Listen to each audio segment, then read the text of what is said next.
New Jersey, a state that gets a lot of flack, right? But it's also a place with a super rich history and this culture that is completely its own. So today, we're going to peel back the layers of the Garden State and really dig into the logic behind some of its most famous and, let's be honest, baffling quirks. If you're not from there, New Jersey can feel like this place with just bizarre rules and these really deep-seated rivalries. It's a state that's divided, and not just by highways, but by culture, by sports allegiances, and even by what you call a sandwich.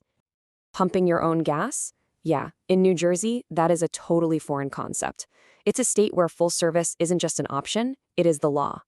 And that's really just the tip of the iceberg when it comes to the state's unique customs. So you get this perception of a unique, sometimes really confusing culture, this densely packed corridor that runs on its own logic. And it leaves a lot of people asking one very simple question.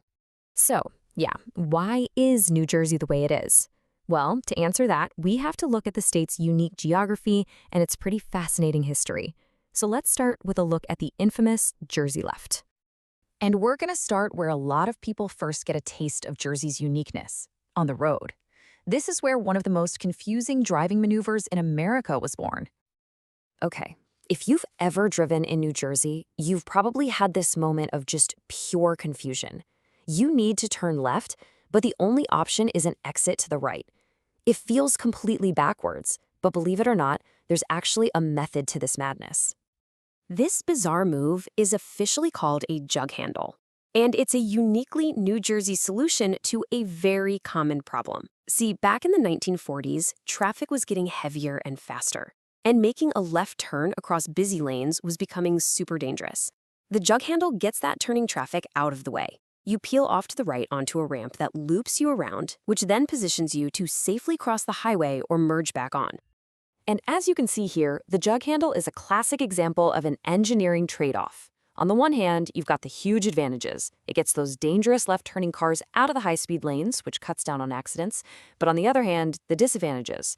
Well, it can be an absolute nightmare for out-of-state drivers and even create new issues for pedestrians. It's this constant balancing act between safety and just plain common sense. Okay, let's move from the roads to another famous New Jersey rule, one that greets you at every single gas station across the state. And then there was one. For years, it was just New Jersey and Oregon where you couldn't pump your own gas. But in 2023, Oregon finally caved, leaving New Jersey as the final bastion of full-service gas stations in all of America. So why the ban? You'd think it's about safety or convenience, right? Nope. The origin story is wild. It's a tale of pure economic warfare. In the late 40s, a gas station owner named Irving Reingold opened a self-service station and just crushed his competition on price. So his rivals responded with intimidation. We're talking a drive-by shooting at his station. And when that didn't work, they just went to the State House and lobbied to get self-service banned completely. But here's the incredible twist. Even though it was born from this, Soprano-esque business dispute, people in New Jersey today absolutely love it. I mean, governors from both parties have tried to repeal the ban and gotten absolutely nowhere. And we're not talking about a small minority here.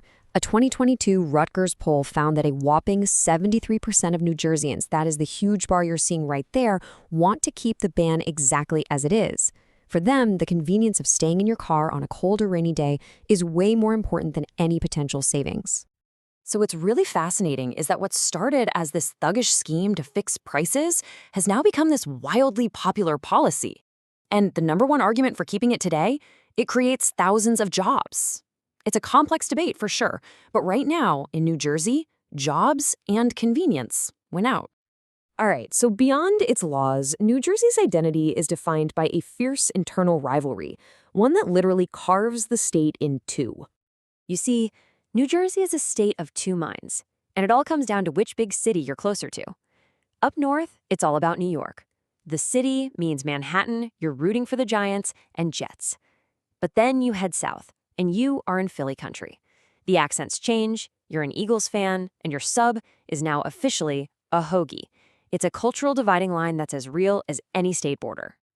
And this quote just brilliantly illustrates this state's geography. Someone once described it perfectly. New Jersey is basically a percent sign. The line in the middle is that dense urban corridor running along the turnpike, connecting Philly and New York. And the two circles on either side? That's the more rural parts of the state. So, when you put all of these pieces together, the roads, the rules, the rivalries, a much clearer picture of New Jersey actually starts to emerge. So, what's the big takeaway here? It's that New Jersey's quirks aren't random at all. They are the direct result of the state's very unique history and its geography. The jug handle is a solution for too many cars in too little space. The gas ban is a hangover from a wild, wild west business dispute. And that north-south divide, well, that's just what happens when you're caught between two of the biggest cities in the country. You know, it's a fantastic reminder that every place, every culture has its own internal logic. These oddities were shaped over decades by some really unique pressures. And for the people who live there, they often make perfect sense, and they can even become a source of pride. Which kind of makes you think, right? What are the strange rules, the unspoken rivalries, or the unique traditions that make your home your home? Every place has them, and they tell the real story of who we are.